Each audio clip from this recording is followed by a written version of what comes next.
ناظرین، پاک بحریہ ان دنوں اپنی مشقوں میں مصروف ہے۔ یہ مشقیں سی اسپاک 2024 کے نام سے کریک کے علاقوں میں صوبہ سندھ اور صوبہ بلوچستان کے ساتھ سمندر میں جاری ہیں۔ پاکستان آرمی کے ترجمان ادارے ISPR نے اپنے ایک بیان میں بتایا ہے کہ پاک بحریہ نے پڑوسی ملک بھارت کی طرف سے ایک بحری جہاز کو جاری مشقوں کی جاسوسی کرنے کی کوشش کرتے ہوئے دیکھا ہے۔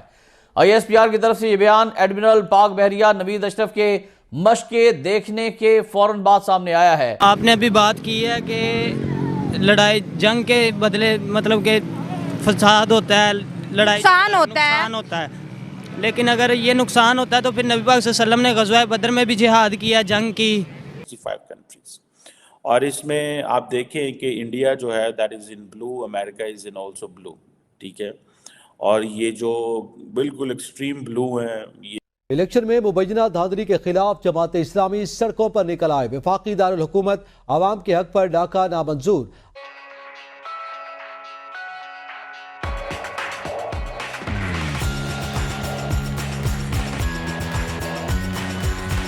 ادھر سربراہ پاک بحریہ ایڈمرل نوید اشرف نے واضح کر دیا ہے کہ پاک بحریہ دشمن کی جانب سے کسی بھی مہم جوئی کا منہ توڑ جواب دینے کے لیے ہمہ وقت تیار ہے۔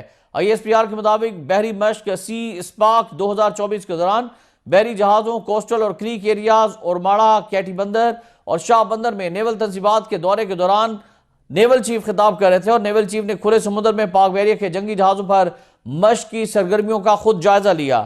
نیول چیف نے پاک بحریہ کی پیشہ ورانہ صلاحیتوں، دفاعی حکمت عملی اور جنگی تیاری پر اطمینان کا اظہار کیا ہے۔ نیول چیف نے دوروں کے دوران افسران اور جوانوں کی بے لوث لگن اور عزم کو سراہا۔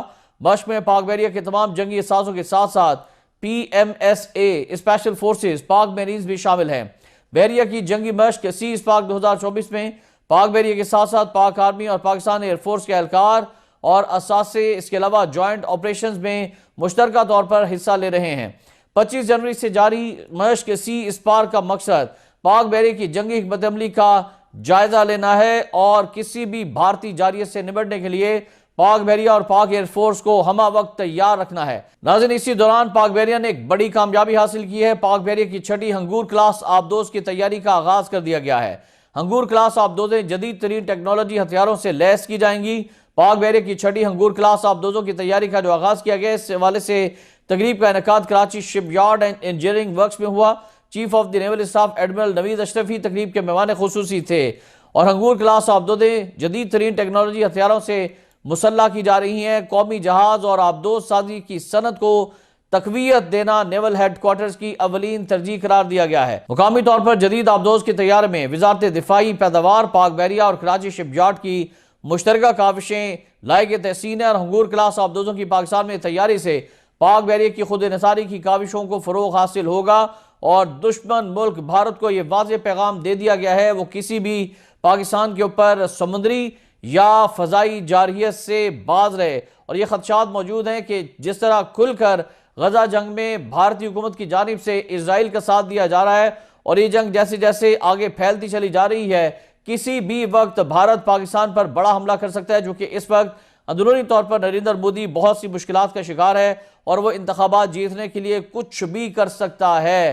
تو اسی حوالے سے پاکستان کی مسلح افواج نے بھی جنگ کی تیاریاں مکمل کر لی ہیں، چاہے وہ کشمیر کے بارڈرز ہوں، چاہے وہ گلگت بلتستان ہو، یا پھر کریک ایریاز ہوں، جہاں پر پاک بحریہ بھی تیار ہے، اور پاکستان ایئر فورس کو بھی ہائی الرٹ کیا جا چکا ہے۔ پرائم منسٹر نریندر مودی نے اپنی پارلیمنٹ میں کہا کہ مجھے تیسری باری میری آنے دو، تیسری دفعہ میں بڑے بڑے فیصلے کروں گا، تیسری ٹرم بہت ہی ڈینجرس ہوگی۔ تو یہاں پر یہ باتیں ہونا شروع ہوگی کہ حملہ ہو جائے گا انڈیا کی طرف سے کشمیر پر۔ ہمارے اپنے حکمران ہیں، ہمارے اوپر بم پھینک رہے ہیں، انڈیا کا انتظار کرنے کی کیا ضرورت ہے؟ بم پھینکے جا رہے ہیں۔ یہ کیا ہے؟ یہ میرے پاس ثبوت موجود ہے، یہ ہمارے الیکشن کے بیلٹ پیپر پہ مہریں لگائی جا رہی ہیں، یہ دیکھیں، یہ PTI والے دیکھ لیں، آپ کے سامنے ہی ہیں۔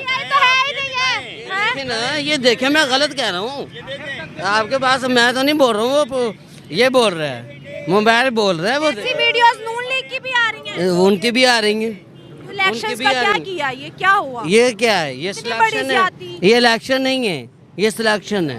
مسلمانوں پر جہاں پہ ظلم ہوگا وہاں پر ہم کو لڑنا پڑے گا۔ اچھا، دین کو تخت پہ لانے کے لیے ہمیں تو پہلے تو فلسطین جاؤ نا, کشمیر بعد میں چلے جانا. ہم جاتے ہیں, ہمارے حکمرانوں کے اندر ایمان نہیں ہے, وہ ہمیں نہیں جانے دیتے.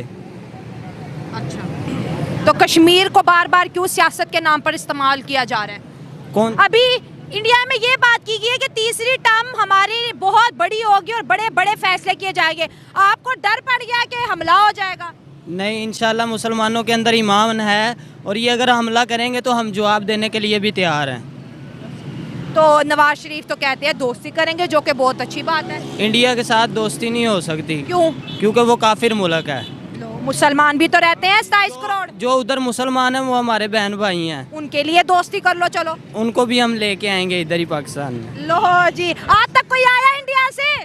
لے کے آئیں گے نا, کیونکہ پاکستان کو ٹھیک کریں گے. کیسے لے کے آؤ گے؟ غزوہ ہند کرو گے؟ غزوہ ہند کے لیے بھی ہم تیار ہیں. لو جی, یہ تو پاکستان کا نام واقعی بڑا روشن کرے گا. بندے کے سر پہ صرف جنگیں سوار ہیں. آپ کیا کہتے ہیں؟ کشمیر انڈیا کے پاس بھی ہے, پاکستان کے پاس بھی ہے. انڈیا کا کشمیر بڑا آگے چلا گیا, $14 بلین کا بھی انہوں نے 1 سال کا بجٹ دیا, اور اپنے پورے پاکستان کے پاس پیسہ نہیں ہے چلانے کے لیے, پھر بھی کہتے ہیں جنگ کریں گے, انڈیا سے کشمیر لیں گے. پہلا پاکستان میں لا الہ الا اللہ کی آزادی کرے گا. پاکستان میں لا الہ الا اللہ آزادی نہیں ہے.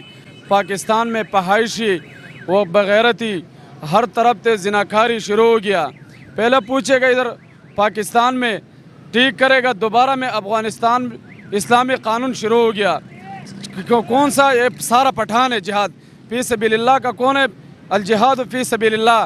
سارا وہ پٹھان بھی شہید ہو گیا. تو they are better democracies, Australia, Canada, اور اوپر یہ اسکینڈینیوین کنٹریز کی جو ڈیموکریسیز ہیں, even many European countries, eastern European جو ہیں وہ بھی they are not that much better democracies.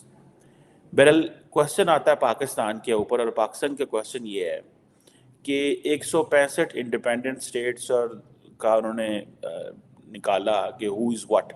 کوئی فل ڈیموکریسی ہے, کوئی فلاٹ ڈیموکریسی ہے, کوئی ہائبریڈ رجیم ہے, کوئی اتھارٹیرین رجیم ہے. لیکن پاکستان کے حوالے سے کہا جاتا ہے کہ ہم اب ایک اتھارٹیرین رجیم ہے الیکشنز کے بعد. کیا فائدہ الیکشنز کا کہ الیکشنز کے بعد ایک کنٹری جو ہے وہ اتھارٹیرین رجیم بن جائے. دنیا کے جو 3 امپورٹنٹ کنٹریز ہیں جن کے اندر جو اس سارے انڈیکس کے اوپر ہیں وہ ناروے, نیوزی لینڈ اور آئس لینڈ ہے, ٹھیک ہے جی. جبکہ سب سے جو جسے وہ کہتے ہیں نا باٹم 3 کنٹریز جو ہیں وہ نارتھ کوریا, میانمار اور افغانستان ہے. اب کویسچن یہ ہے کہ یہ جو پاکستان کی جو ڈاؤن فال ہوا ہے, جس نے وہ کہتے ہیں نا بگیسٹ ریگریشن تمام ایشین ممالک, ایون کہ ہم بنگلہ دیش کی بات کر رہے تھے, وہ جناب بنگلہ دیش میں دیکھیں وہاں پہ شیخ حسینہ واجد جو ہے اس نے ساری اپوزیشن ہی ختم کر دی. لیکن بنگلہ دیش میں it was being done by democrat. اگر ان کی پولیس اور فوج خاموش ہے تو they are working under a democrat. جبکہ پاکستان کا پرابلم یہ ہے کہ یہاں پہ democrats are working under the unelected people. So یہ ایک جو اسی لیے بگیسٹ ریگریشن کہا جاتا ہے. اسی لیے جو 2018 سے آنورڈ ہم تھے وہ ہائبرڈ رجیم تھے. ہمیں کہا جاتا تھا کہ ہم ایک ایسا رجیم ہے جس میں سول اینڈ ملٹری جو لیڈرشپ ہے they are running the affairs together, but now it's an authoritarian regime. 11 point جو ہے وہ ڈاؤن فال آیا پوری گلوبل رینکنگ کے اندر, ٹھیک ہے جی. اور اوور آل دنیا کے جو 28 کنٹریز ہیں ان کی ڈکلائن آیا ان کی سکور میں. صرف 8 ملک ایسے تھے جنہوں نے بہتر کیا, اور کہا جاتا ہے کہ پاکستان بھی ان 6 اسٹیٹس میں ہے جن کی کلاسیفیکیشن چینج ہوئی ہے, اور اس میں گریس جو ہے that has come up to a full democracy.